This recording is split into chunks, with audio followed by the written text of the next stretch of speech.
So you want to get booked and paid as a speaker. And I believe to do that, you want to have this one thing. Now, in this video, I'm going to show you the 4 things that you can do to develop this one thing. Now, you say, Candace, what is this one thing? Now, before I tell you what this one thing is, let me tell you a story. So there was this young lady. She was taking a trip. And this young lady went on the plane. This young lady got on the plane. She found her seat, and the seat was 14E. And the lady pulled into her seat. She sat down at 14E. She put her earbuds on.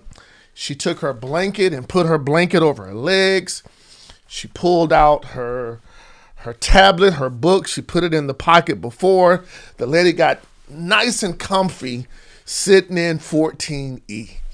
And as she was sitting in 14E, she began to look out the window and just think about her trip. She propped her hands up on her wrist there and just enjoyed the seat. Then all of a sudden, as people were still boarding the plane, there was this man that looked at the woman and said, "Hey, you're in my seat." The lady looked at the man and she said, "No, I'm in 14E. He said, "No, my wife and I, we have 14D and 14E. You are in our seat." And the lady was like, "No, this is my seat." And so the lady didn't move. And so now the man is like, "Oh, you need to get up, blankety blank blank. This is our seat." And then a few minutes later, one of the flight attendants walked by. I was like, "Hey, sir, can I help you?" He was like, "Yeah, this lady's sitting in my seat and she needs to get up." The flight attendant looked at his pass and said, "Sir, I'm sorry, you're on the wrong row. Your seats are here right behind the lady." Now, one of the things that you may have noticed from this story was that this lady did not move her position. Right? She was stern and steady in her position. And if you want to get booked and paid as a speaker, I believe it starts with your positioning in the atmosphere, right? Your position in the corporate sphere, your position in the school sphere, your position in the religious sphere, whatever field you're speaking in, I need you to become the positioned authority on a topic. And I want to show you 4 ways to make this happen. Now, by the way, down below, there's a link for a 5-day speaker challenge that I'm hosting. It's called bookedandpaidspeakerchallenge.com, bookedandpaidspeakerchallenge.com. And if you've ever been in a situation, you say, "Hey, Candace, I want to book more speaking opportunities. I want to get paid for my speaking and my services." Listen, I would love to invite you to bookedandpaidspeakerchallenge.com. Now, based on when you're watching this video, I may be in one right now. We're actually in one going into day 2 of bookedandpaidspeakerchallenge.com.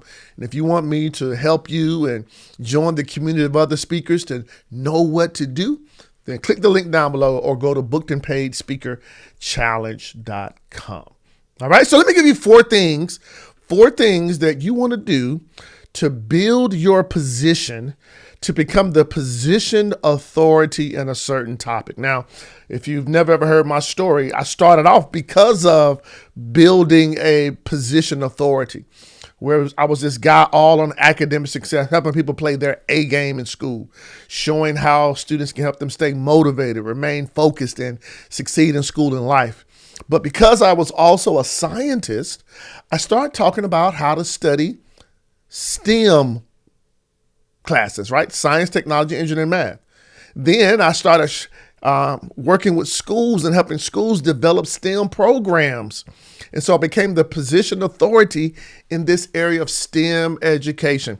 What is it for you, right? What do people come to you for? Or are you the person that's like this general contractor versus being specialized as the problem solver? Well, here's the 4 things that you want to do to identify and to develop your position authority. All right, so people don't move you out your seat. All right, here's number 1.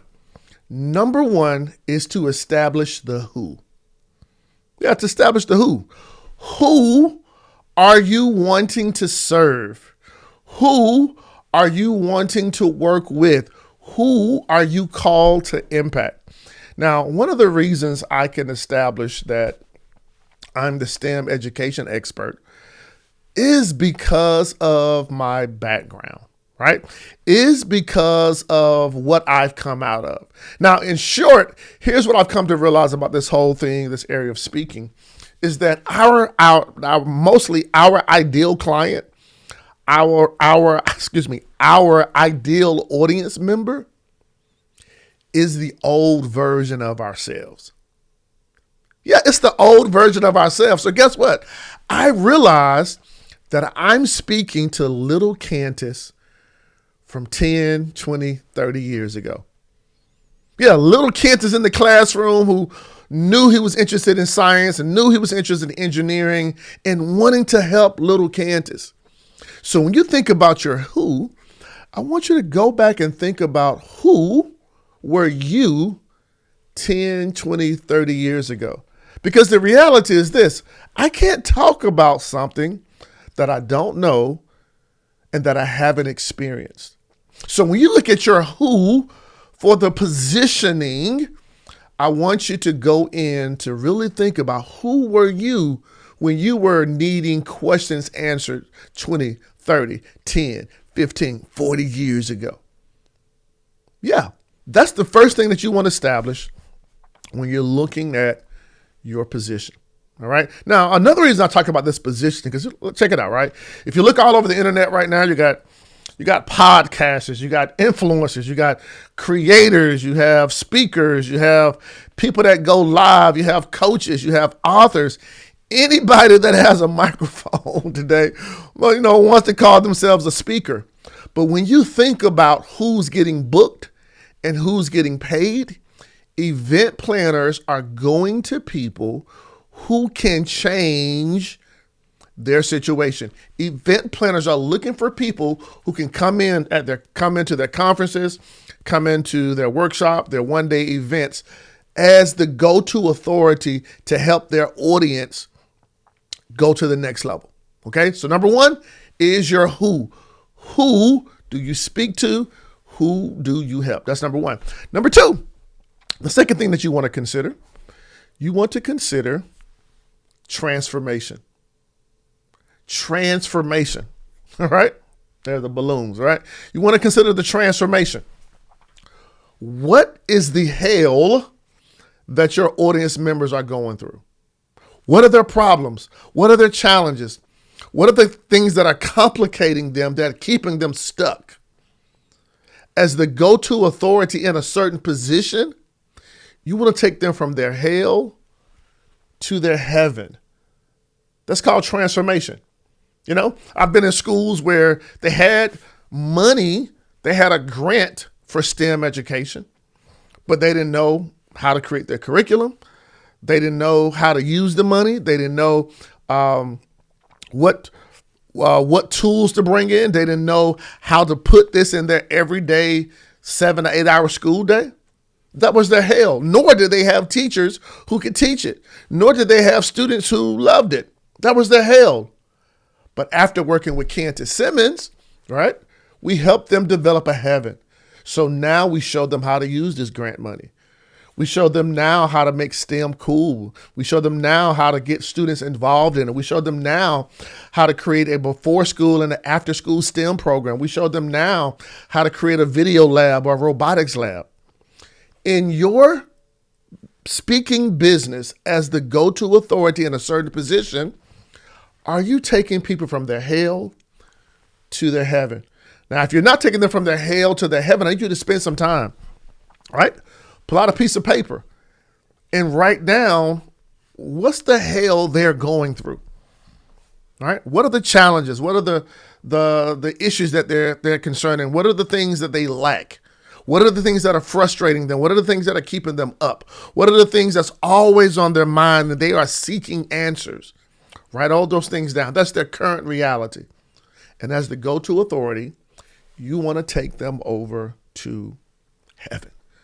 All right. And so only you can determine what heaven looks like. That's what you call transformation. If you aren't talking about transformation, I'm encouraging you to really think about it. right? People want to be transformed. No longer are we in this space of trying to have more information, right? It's all about implementation and transformation. Okay, so number one, identify your who. Number two, identify your transformation. And number three, identify, check this out, your story and your frameworks. Yeah, your stories and your frameworks. Or I say your story and your systems, right? What's the story behind why you are doing what you do? Can you tell the background story, how you got into what you do? Can you tell the story of how you started here, and now you're here? Not only that, that's with your signature story, but can you tell other stories of transformation of people that you work with? Can you talk about the school in Wisconsin? Can you talk about the organization that you work with in California? Can you talk about the married couple that was on the verge of divorce? And because they work with you and transformation took place, you're now able to share that story. But not only that, you have a system or framework or steps, right? You have it's not, the transformation is not in you. The transformation is in your system or is in your framework, right? When you think about, I believe it's Alcohol Anonymous, right? They had the 12-step program. That was their system, right? When you look at my Monetize You program, there's a system. There's a step-by-step system before the stage, on the stage, and after the stage. And talking about the promotions and the promotion materials that you want to have before the stage, and how in the middle of the stage, on the stage, you want to have a presentation, a rock star money-making presentation. And then after the stage, you want to have the system that goes along with producing great products and resources. As the go-to authority in a certain position, do you have a story? And do you have a proven system that works? Now, if you don't know what your proven system is, take some time and map it out from step to step to step, right? Your proven system is taking that person from hell to heaven, right? And your system is the step-by-steps to get them from the hell into heaven. Now, if you've never taken the time to identify what that system is, or those steps or those frameworks of transformation, guess what? Take some time to do that. Okay. Now, if you need my help, hey, just let me know. All right. If you need my help, just let me know. Okay. So outside of your story, outside of your who, outside of your transformation, outside of your story and your system, number 4, to become the go-to authority and to become the positioned authority in a certain seat is your invitation. Yeah, it's your invitation. Can you properly invite people to go on this journey of transformation with you? A lot of times I feel like people lack the confidence to invite people to the next level because they are competent. They lack competence, right? Competence always comes before confidence. And so if you find yourself timid about inviting people to work with you, or if you find yourself timid in inviting people to work with their organization, if you find yourself timid to put out marketing material or shoot videos like this, or you find yourself timid and scared and you have no idea how to get people to tie into or to buy into your business, then I need you to work on this level of invitation. One of the things that I realize is that selling doesn't have to be hard. Right? I can't force anybody to book me. I can't force anybody to invest in me and buy from me, and while investing in themselves, I can simply give them an invitation. Right? Hey, if you want to improve things at home with your STEM student, here is this book. All right?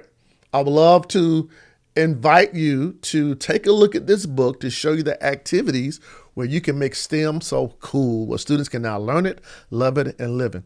Hey, I would love to invite you to take a look at my website where it shows you how I've helped other schools and organizations improve their STEM program.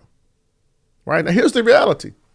When you can sit as the go-to authority in a certain position, you won't be moved when people tell you you're in the wrong seat. There's a confidence that you sit in that says, hey, I am that person. I know this subject better than anybody. I have the results. I have the experiences. I have the lessons learned. So now I can sit in this position. So now I'm making an invitation for people to work with you as a speaker, people to work with you as a keynote speaker or a workshop speaker, or for people to buy your book or to enroll in your program. It's all about having a very confident invitation. Yeah, invitation. So listen, if you want to be the go-to authority to get more booked and more paid as a speaker, you want to establish your position. Number one, you want to be super duper clear on who you're speaking to. Number two, you want to know what's the transformation when people work with you. Number three, you want to be able to tell amazing stories that connect with an awesome system. And number four, you want to be confident in giving people invitations to go on this journey with you. Now, listen, if you have any questions about that and would love my help and help you getting booked and paid, hey, I want to invite you to join me on my Booked and Paid Speaker Challenge. Down below, you'll see the link for the next Booked and Paid Speaker Challenge.com. Actually, I'm in one right now. So if you click the link, jump on the Booked and Paid Speaker Challenge.com. We can get you caught up so you can get booked and paid and know how to become the go-to authority, sitting in a position where a person can't move you out your seat. All right. Now, listen, I have some more videos right here that go into some of the mistakes that you may be making to stay booked and to stay paid as a speaker. Hey, watch those videos and I'll see you in the next video. Bye-bye.